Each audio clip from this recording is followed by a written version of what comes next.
So nakabit na natin yung mga hinges natin mga boss. So tatlo yung nilagay natin doon sa ating ikakabit na plastic door mga boss. So bali ang sukat po nito 10 cm galing doon sa itaas. So yun yung hinges natin mga boss. So galing naman dito sa unang hinges, sukat tayo ng 20 cm. So yun yung pangalawang hinges natin mga boss. So doon naman sa pinakailalim,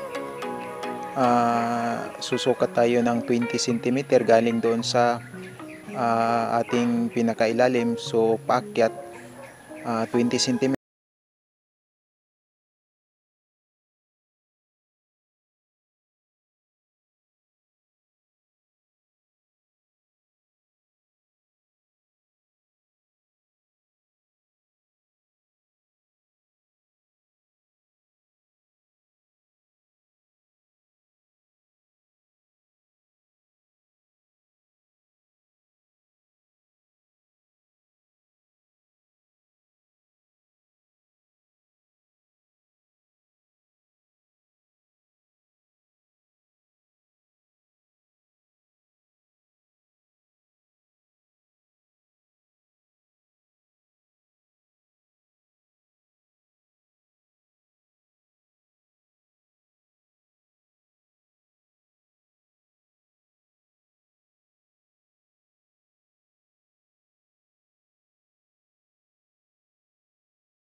So nakabit na natin mga boss.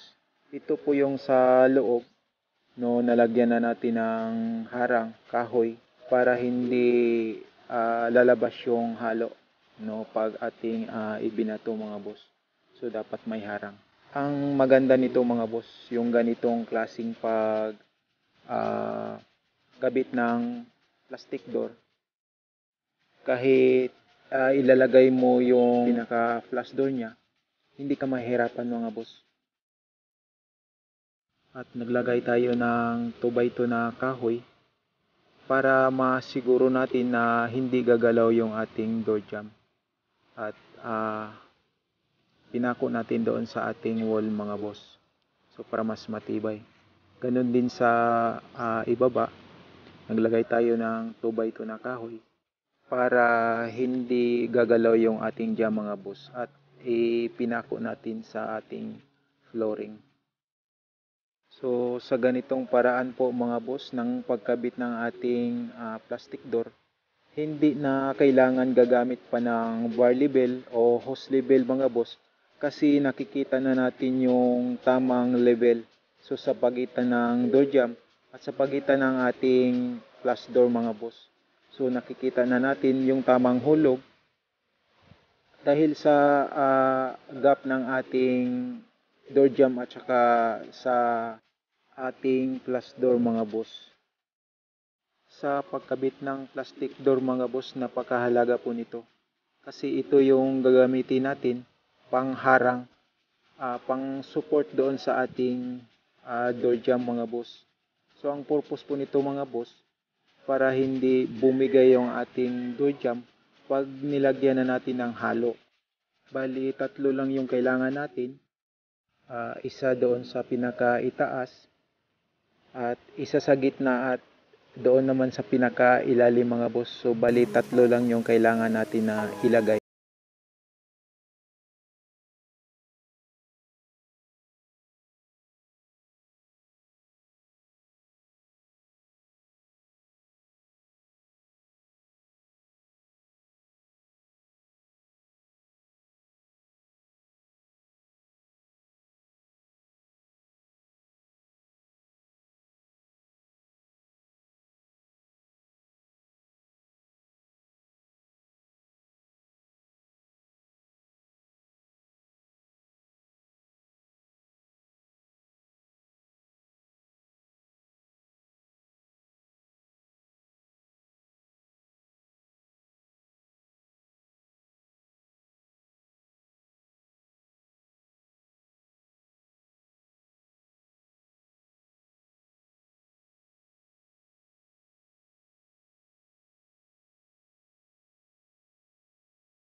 Kung kakasya pa ba o baka gumalaw yung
para hindi babagsak yung ating door jam.